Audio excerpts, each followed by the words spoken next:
बोलो हो गया कि नहीं। इसलिए पढ़ना क्या है, थोड़ा ही समय निकाल के दोहा दो दोहा पढ़ लो, देखो फिर पढ़ के 1 साल बाद बात करना मुझसे। पहले तो मेरी बात मान के देखो, फिर 1 साल बाद बात करना मुझसे। अपने आप कहोगे स्वामी जी मुझ में परिवर्तन आ गया। अभी अभी की घटना मैं आपको बता रहा हूं, ग्वालियर से मैं आया हूं, ग्वालियर मुरैना के बीच में। ये यूट्यूब चैनल के माध्यम से हमारी कथाएं लोग सुनते रहते हैं, बहुत सुनते हैं। मुरैना के पास में चम्बल के किनारे एक गांव है, मेरी बात को वो लोग सुन लें जिनके परिवार में ऐसा हुआ है। अभी अभी मैं गया, वो दोनों पति पत्नी आए, चरणों में गिर पड़े, फपक फपक करके रोने लगे। बोले महाराज जी आपके प्रवचन ने मुझे बचा लिया और मेरी पत्नी को बचा लिया, यही शब्द थे उनके। मैंने कहा क्यों, ऐसा क्या हुआ? बोले मेरा बेटा फौज में नौकरी करता है। हमने कहा तब तो बहुत अच्छी बात है, तुम्हारा बेटा सैनिक है तो मरने की क्या जरूरत थी, तुम दोनों को क्यों मरने जा रहे थे? कहे महाराज जी मैंने बेटे को फोन किया तो बहुत आत्मवेदना थी, बर्दाश्त से बाहर, तो बेटे ने कहा कि मैं आ रहा हूं, मैं आ रहा हूं। लेकिन मैंने कह दिया बेटा आने की जरूरत नहीं है, सुबह का सूर्य मैं नहीं देख पाऊंगा। देखिए वो बता रहे। हमने कहा आखिर बात क्या थी? बोले महाराज जी बात बहुत बड़ी थी, पति पत्नी दोनों मरने का संकल्प ले चुके थे और मरने ही वाले थे। मैंने कहा कारण क्या है पहले तुम ये बताओ, ये बता दो, बता दो, आज बता दो। उसने कहा महाराज जी ऐसी घटना घटी एक कि पति पत्नी दोनों ही मरने के लिए चल दिए।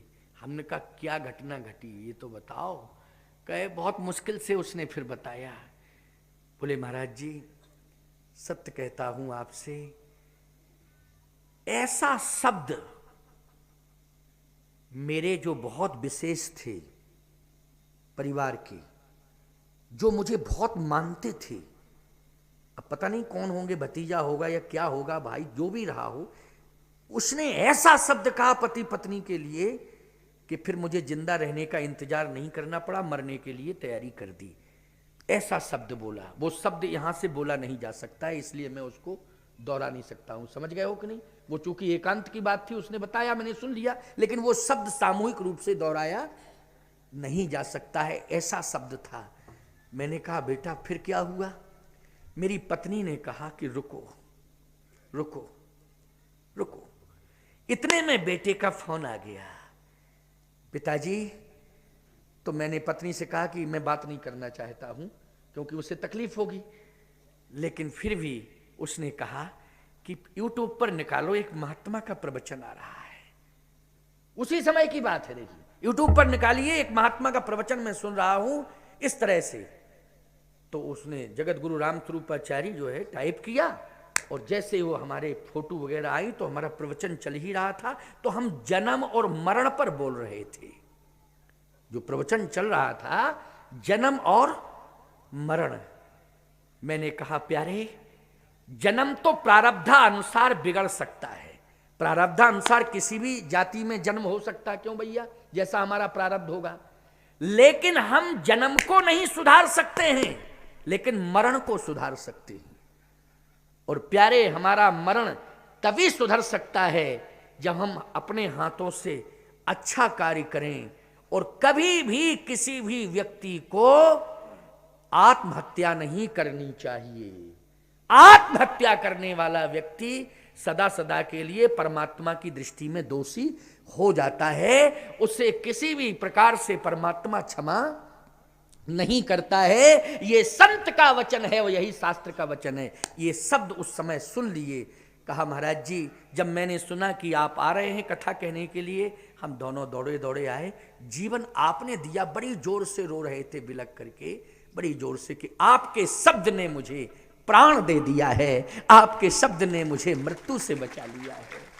तो विचार करना, अब ईमानदारी से विचार करना, ये शब्द मेरे नहीं थे, ये शब्द रामचरितमानस के थे, मैं तो प्रसारित कर रहा था। तो बोलो रामचरितमानस ने प्राण बचाए दोनों के कि नहीं बचाए? ऐसी कंडीशन में डॉक्टर क्या इलाज करता बोलो, जब मरने का कोई संकल्प ले ले? तो डॉक्टर की औषधि बचा सकती है क्या, जब मरने का कोई संकल्प ले ले। लेकिन मैं एक दावे के साथ कह रहा हूं, संसार का कोई डॉक्टर नहीं बचा सकता है मौत से, लेकिन रामचरितमानस ऐसी महौषधि है कि आप मृत्यु से बच सकते हैं। विश्वास करिए, आप पढ़ते रहिए, जीवन आपका नूतन हो जाएगा, जीवन आपका नवीन हो जाएगा, जीवन आपका खुशियों से भर जाएगा। आप रामायण पढ़ा करो, रामायण में बहुत कुछ है।